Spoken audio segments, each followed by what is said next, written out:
So, I'm gonna talk a little bit about this plan from Devotionals Bible, and it talks about how to love your enemy. Our enemies they're so traumatizing. They make you feel as though they make you feel as though taking your next step is like a setup. Like honestly, that's what they would do. They would make you feel as though taking your next step is a setup. But yet God says, love your enemies. You know?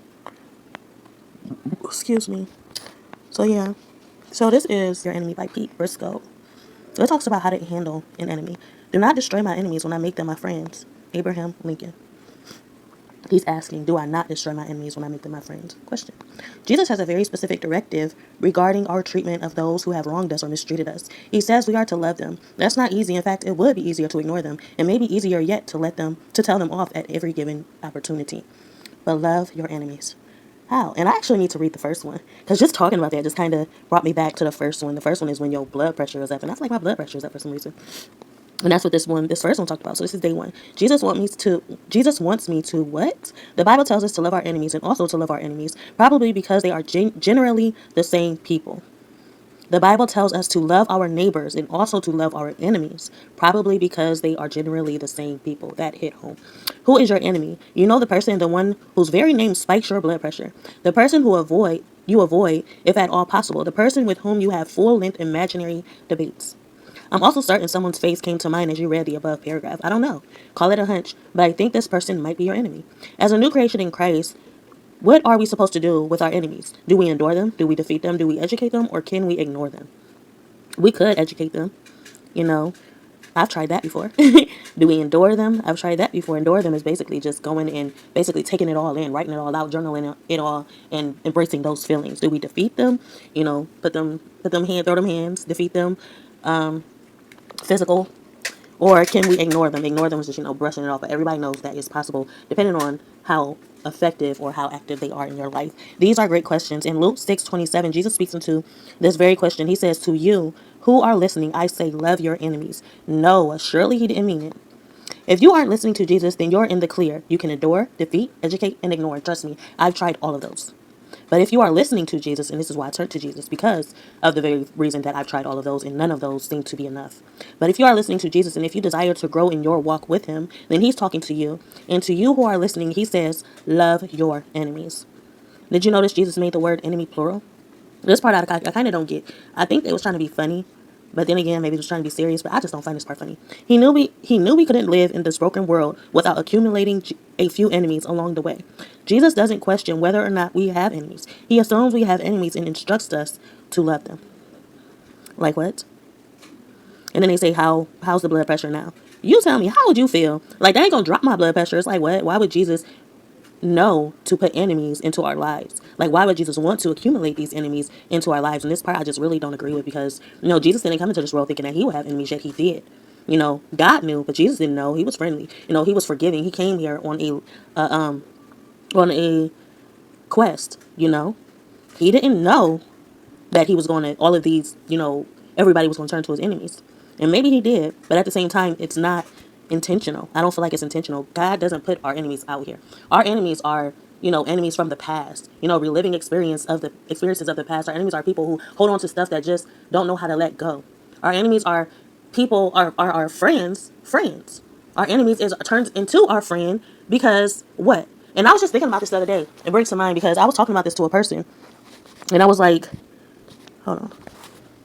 I was like, our enemies. Was I talking about this to a person? I don't know, but yeah.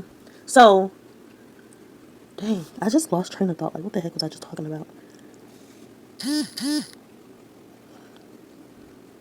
I mean, for the simple fact that our enemies are the very ones that we turn to. We learn to trust these people. We learn to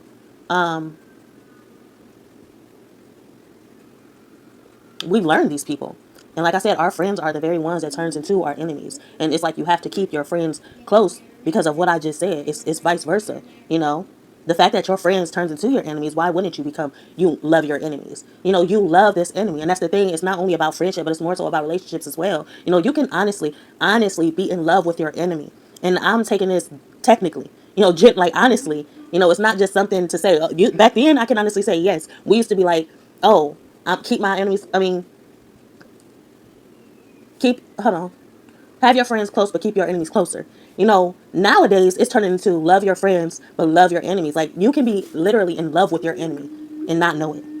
You can actually fall in love with your enemy and not know it, because that's how slick they are nowadays. And it's just like, okay, God, you told me to keep my enemies close. You told me to keep my friends close and my enemies closer. Well, guess what? I didn't fell in love with my enemy. I didn't fell in love with my enemy. And now what am I supposed to do? I guess you just, you learned the concept of loving your enemy. It just doesn't get any better than that. Like, honestly, it does not get any better than that. Loving your enemy, therefore your enemy is going to be, you know, that's basically what it means. It's like you done took it all the way up the scale. There's no getting any further than that. You done fell in love with their enemy. You done fell in love with danger. You done fell in love with ruin. How can we ever turn this around? How can we figure this out? Well, guess what? In the middle of you and your enemy, there is God. There is God. You just have to trust and you have to believe. And if you trust and you believe, guess what? You don't know how anything may turn out in the end. You know? So you can go ahead and take that step and thinking, I'm gonna take the step, but I feel like this is my next. Go ahead and take your next step. Even if you feel like your next step is a trap is a trap. You falling into a trap because you guess what? Your enemy is right there with you taking that step. Just imagine, like, you taking that step, but since your enemy is right there with you, they're taking that step too. You know? Regardless. Which with God right there, you can always trust the process. You can trust the process. And it's so hard. It's so hard though, because it's like, I just remember when I had all the faith in the world. I had all the faith in the world.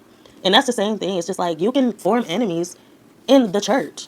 You can form enemies, with God. But the fact that you believe in God so much, how do I know? Because that's what I'm saying. I used to believe in God just as much. I still do. But back then I believed in God, just as much as I do now. But the thing is, I had prayer and everything. It's just like, what's different now?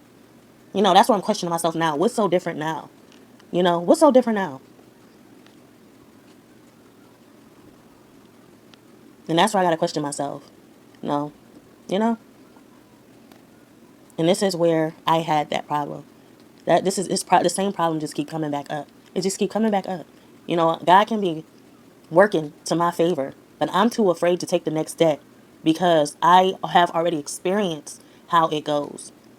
Just like I was telling my sister missionaries, we were explaining the chapter in the Bible that talked about how God had all the people were lined up touching God's garment, and I feel like I didn't understand how is it so hard when it's right there in front of your face. You see it, you hear it, you sense it, you feel it. You can smell it and you touch it. It's right there. How do you not believe God is not human when he is right there? How? But then again, I understand because there was this question that was asked. If God was right there in front of you, what would you do? Would you run? Would you panic? Would you smile? What would you do if Jesus was right there in your presence? Right there, what would you do? You will become fearful, right? Happy, excited, but at the same time, you're fearing how happy you are. This moment is too overwhelming. You don't believe it because you don't want to believe it because guess what? We are limited by our own beliefs. We're limited by our own beliefs. This is what's holding us back. We have our own boundaries set on ourselves. God says, don't believe. God says, I am only one God. Don't put your faith in a mere human being. I put that in my own words, but that's what it means. Don't put your faith into a human being, a man, If we believe this, how will we ever know if God is here? If God was to come in right here, and a lot of people, like I said, this is one thing that will always go on. They're against witchcraft and anything that just seems scary or unordinary or, like spells and this and that and the third. They're all against this stuff. But if God was to stand here right before your eyes, would you treat him the same way? If Jesus was to stand here right before your eyes, would you treat him the same way as they did in the past? Would you believe it? Because like I said, I limited myself. And that's why I limit myself from believing too far, because I know where it got me. That's what I've learned. I learned that being here in my experience. Before, it didn't really affect me the way it's affected me now. And it's like now, it's like consequences to where I put my faith, because it can be a blessing and it can be a curse. It can work to your favor and it can work against you. You know? So this is where discernment creeps in. And that's what I've learned, discernment. You have to have discernment. You have to have discernment. If it happened before, they can do it again. You just have to play it smart. And you having faith is being where you are, believing that what I am doing and the way that I'm going, I'm being guided by God. The fact that everybody is against me, I am being guided in the right direction. The fact that I'm causing so much commotion, I'm being guided by God.